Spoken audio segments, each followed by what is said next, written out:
Hello there, Atma Namaste, and welcome to this transformational space which you and I share, where we get a chance to converse and explore.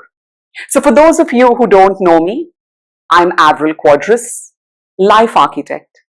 Together on this channel, you and I build a blueprint of your dream life using the powerful tools of coaching, NLP, which is neuro-linguistic programming, energy therapy, different forms of it, and the principles of positive psychology.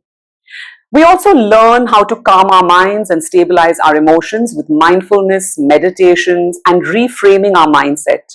And we learn to harness the power of our Shakti, our Chi, through the powerful practice of Kundalini Yoga. We don't focus on surviving because that's for the average person. You're much better than that. So we focus on thriving. So you're in the right place if you want to consciously create your life and start building a life that you love, one brick at a time. As a life architect, I combine various protocols and tools because one size does not fit all. I use ICF coaching, I'm a PCC coach, NLP, somatic therapy, different forms of energy therapy, mindfulness, and positive psychology to customize a path for my cohorts and each individual where I do one-to-one sessions. Now, today we're talking about something that deeply affects all of us. It's the connection between our mental health and our gut microbiome. Now, our mental state and our gut health are intertwined. We explore this connection and then I'll outline some super effective ways to restore your gut health, which will definitely elevate your mental and emotional state. So grab a notebook or take down notes on a device. Get comfortable and let's begin this insightful journey. Now, understanding the connection. Now, our gut is often termed our second brain because it's not just about digestion. It's a critical player in our overall well-being. It's a two-way street of communication between our brain and our gut, and this is known as the gut-brain axis. This is an intricate network that impacts everything from our mood to our stress levels. The second thing I'd like to talk to you about is serotonin production. Now, what is serotonin?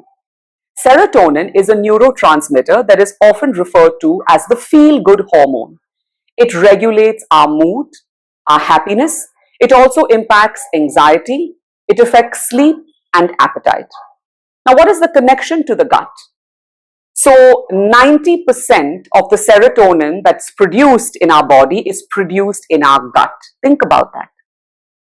The cells synthesize serotonin from something called tryptophan, which is an amino acid found in protein-rich foods, which is why protein is important for us. And it regulates balance. So when our gut is out of balance, there could be effects like anxiety, depression, mood disorders, irritability, and so things like IBS, so chronic indigestion, which many people suffer from, will definitely impact your serotonin levels. Now, how do you improve serotonin production? By a balanced diet, rich in things like cheese, protein, nuts, tempeh, regular exercising, avoiding alcohol and smoking. So I need to tell you that if you take care of your gut, you will be indirectly nourishing your mental well-being and directly nourishing your gut. It's a really vital aspect of your overall health. Now, what happens to inflammation and immunity? Let me talk about immunity. 70% of our immune cells acting as a frontline defense in our body's response to infection and disease, these are like our body's soldiers, are made in our gut. What is inflammation? Inflammation is the body's natural response to any injury or any infection. It's a protective mechanism. When you get hurt, you get a scab, So chronic inflammation can be detrimental. Chronic inflammation in the gut, persistent inflammation in your gut like IBS and things like that will affect your physical health and produce autoimmune disorders and mental states like depression and anxiety. So what are some actionable tips that you can use? So there are tips that you can use to minimize chronic inflammation, like a healthy diet, like I was mentioning, eating berries, fatty fish, tempeh, tofu, green tea, and avoiding processed foods. Managing your stress, working with a holistic health provider to take care of your stress levels, because understanding that stress is a very important thing that directly affects our gut and our mental well-being. And once you understand that, then you understand that you need to take care of your gut. So serotonin is very, very important, and the production of serotonin will affect your immunity, will affect inflammation levels also. And you have to understand that everything is functioning as a complete machine. The body is functioning as a complete machine. The body is not functioning as 12 different systems. All the 12 systems are functioning as one. So now let's jump into 7 ways that you can help yourself. Number 1 is eating a wide variety of fruits, vegetables, and different kinds of proteins. Now, we have a diverse gut microbiome. There are diverse bacteria, right? So eating a wider variety of fruits and vegetables and foods will nourish bacterial species, leading to a robust gut ecosystem. There are different vegetables and foods, colorful vegetables and foods, eating the colors of the rainbow, eating different kinds of protein, not sticking to just one thing, eating different kinds of fat, emphasizing diversity. The more diversely you feed your gut, the more diverse the bacteria in your gut, and the more diverse the bacteria in your gut, the more it's going to impact you positively. Because the gut is a very, very intelligent organ, and we have more gut microbiome than even genes. So when you eat and you feed these gut feed on good bacteria feed on mucus. So eating pomegranates, eating beetroots, eating watermelon, these kind of things, which I've had a lot of gut issues, so I've done a lot of research on this.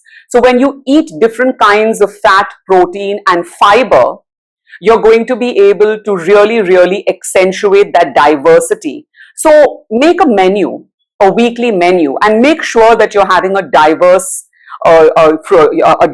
palate, a diverse plate of food.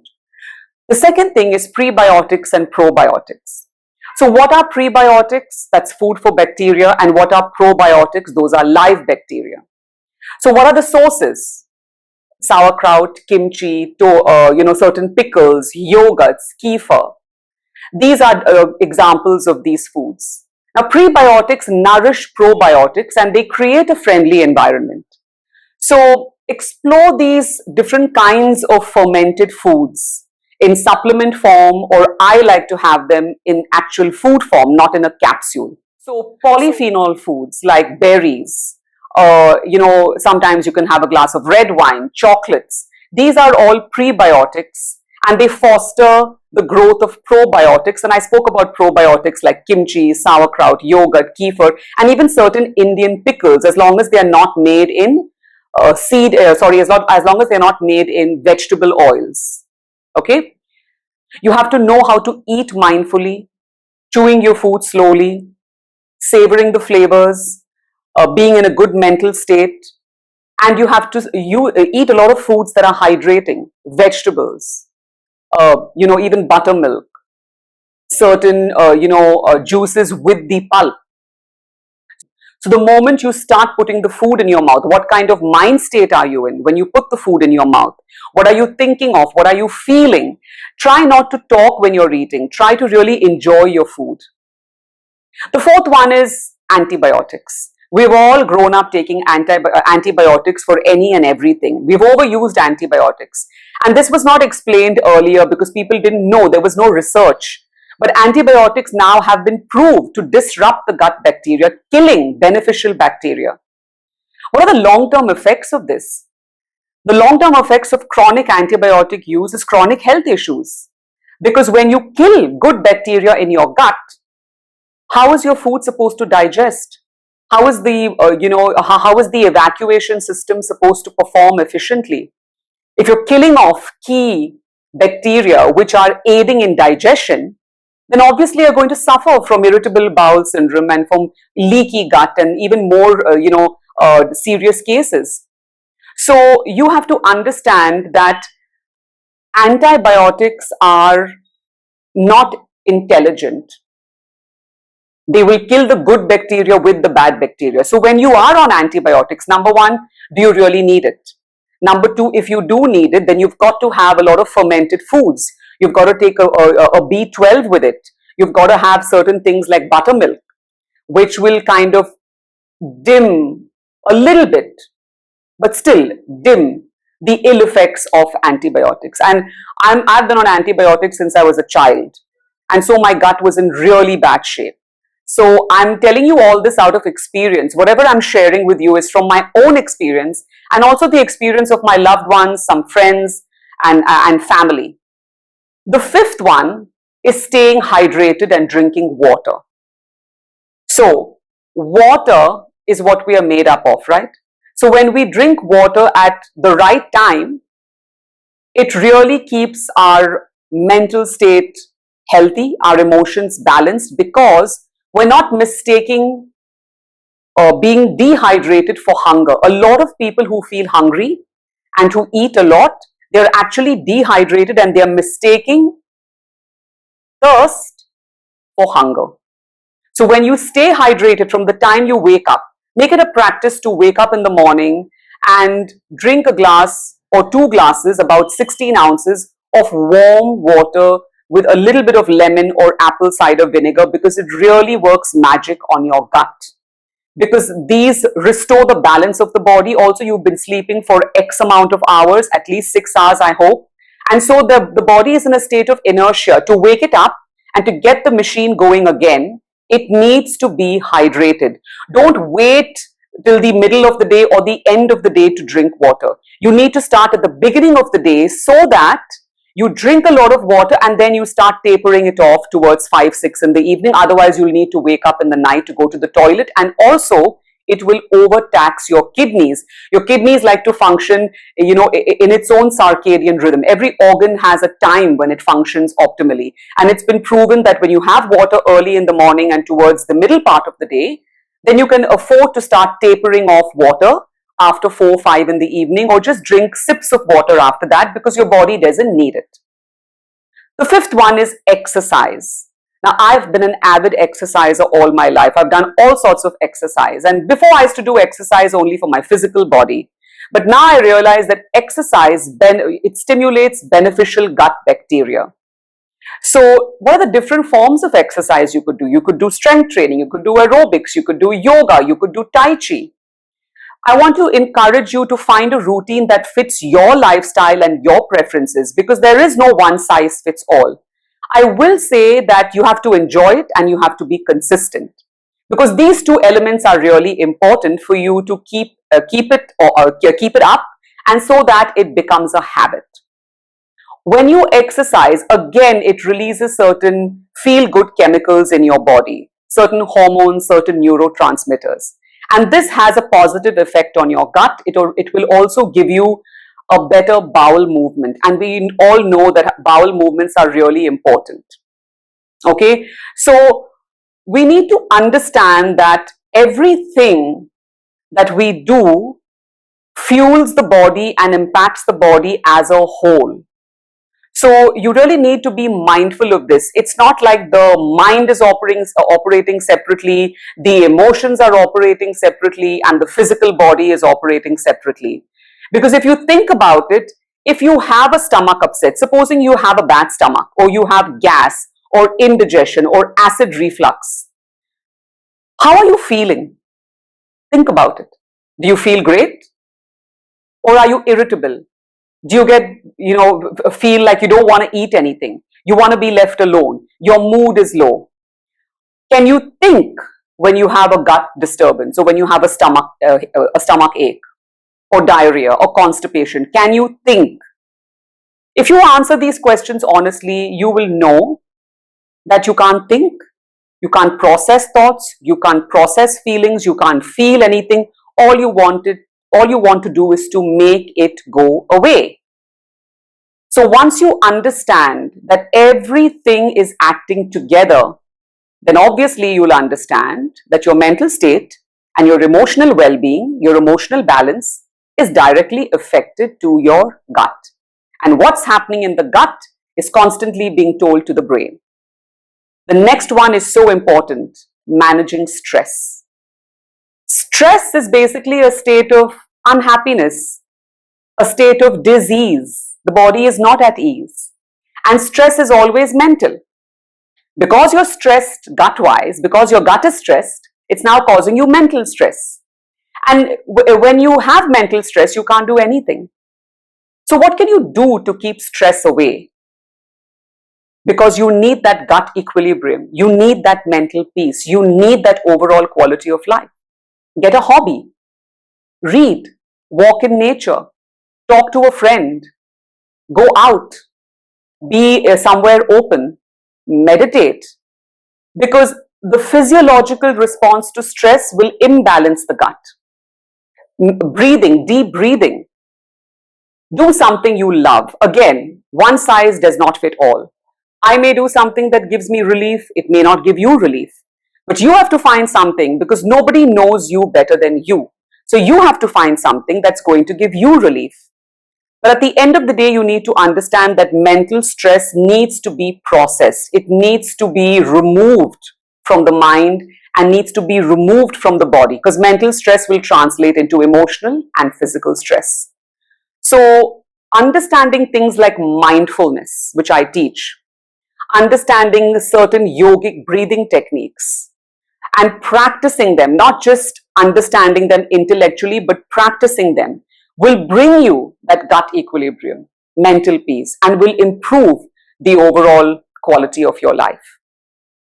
Now, I wanted to ask you, where do you fit in this spectrum? And did you have any bulb on or aha moments during this video? I also want to ask you, if you have any burning questions, to post them in the comment. If you have any more techniques and strategies, to post them in the comments to help other people. And if you found this video helpful, then please give it a thumbs up. Please share it with somebody who could benefit. And there is a Calendly link posted down below where you get a 30-minute free consultation with me. Subscribe to my channel for more such content to help you in every area of your life. And thank you for tuning in, and thank you for vibrating high. So I just wanted to say something about this channel. Now, this channel has a lot of resources. Life Architect, that's the name of my channel, and it has a lot of resources. But at the same time, I can't give you specific strategies meant for you. For that, a Calendly call with me, the link is below, would be ideal because we can have a 30-minute conversation. It doesn't cost anything, and we can then help you in terms of a plan, how to move forward. We understand where you are, so we diagnose where you are. We understand where is it that you want to go, what are your goals, what is the end result that you're looking for, and we move you in that direction. So I really want to make it clear that I'm offering you this channel as a resource because I'm talking about now these 7 strategies that I spoke about right now, right? It will basically help 90% of people to at least get started because it'll work for everybody. But how you can switch up each of these in your own way to impact your life by customizing each of these strategies, that's going to make the difference. And if you need further help, that's where you can get in touch with me. So like I always say, stay true to being you because you matter. And I'm the Life Architect, Avril Q, and from my heart to yours, Atma Namaste.